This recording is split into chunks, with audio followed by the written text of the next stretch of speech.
Microsoft's president, also named Brad Smith, is in Brussels as he looks to convince antitrust regulators that the group's $69 billion deal for Activision Blizzard will boost competition.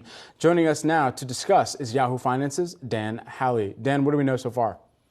That's right, Brad. Brad Smith, not you, was in Brussels speaking with EU regulators, essentially trying to lay out the case for why Microsoft owning Activision Blizzard or being able to purchase Activision Blizzard would not harm competition in the video game space or consumers of video games. Now, Activision Blizzard, obviously the big deal there is their game Call of Duty. Microsoft paying that $69 billion for the company.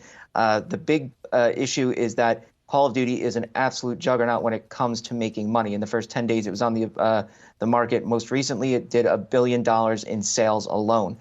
They also tend to release on a yearly cadence, although there is talk that they will scale that back slightly. But they do have a free-to-play game that brings in tons of cash via microtransactions or in-game purchases. So they're also rolling out a mobile version of that game, Call of Duty Warzone.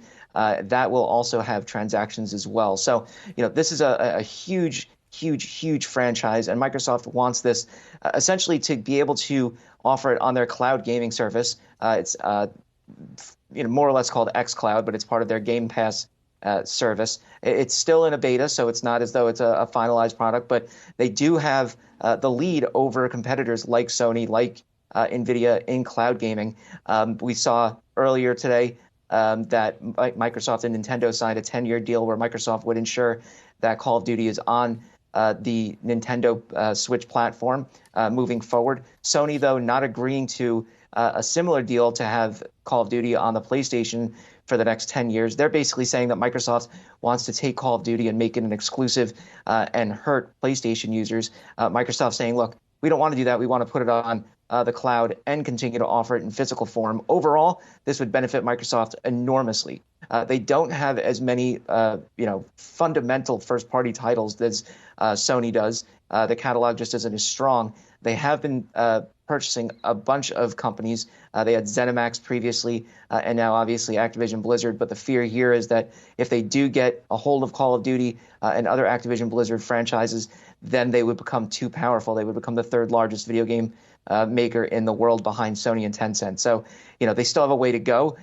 It's not looking great for this deal, though, especially with the EU, the UK, and the US all kind of frowning on the idea. And Dan, while we have you and while we're on Tech Watch, we are also keeping an eye on the launch of Meta Verified by Instagram and Facebook.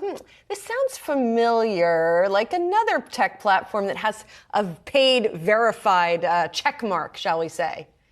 Yeah, this is something that CEO Mark Zuckerberg announced on Instagram.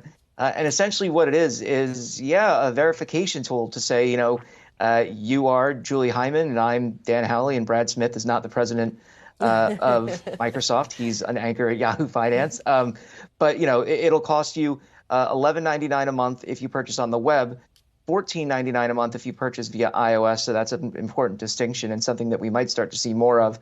Obviously, Twitter doing the same thing. That's based on that 30%, 15% commission that Apple takes from sales. But look, it's a way where users can say, I am who I say I am. But unlike Twitter, where you were able to just, sign up and say, hey, I'm whoever I want to be. I'm the King of England or something, right? You need to have some kind of verification. So you're going to have to provide a government ID to Meta to prove that you are who you actually are. And that's an important difference between what Meta's doing and what Twitter's doing. And then also they're going to continue to monitor accounts once they're signed up to ensure that there's no kind of, shady activity going on there.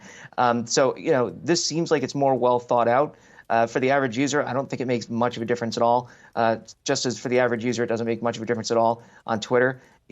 Why spend the 14 or $11 when you can just say, I'm Dan, I'm on Facebook or I'm on Instagram, and you don't have to worry that I'm impersonating someone else. So, yeah, I think it is better for large organizations, and this is just another revenue stream that Meta can mine. I don't think it's going to be a massive revenue stream, but it is still something. And obviously, investors are going to be excited about that, especially considering how poorly the ad market has been faring as of late. Well, King Charles, I thank you very much for that report. Thanks, Dan. Appreciate it.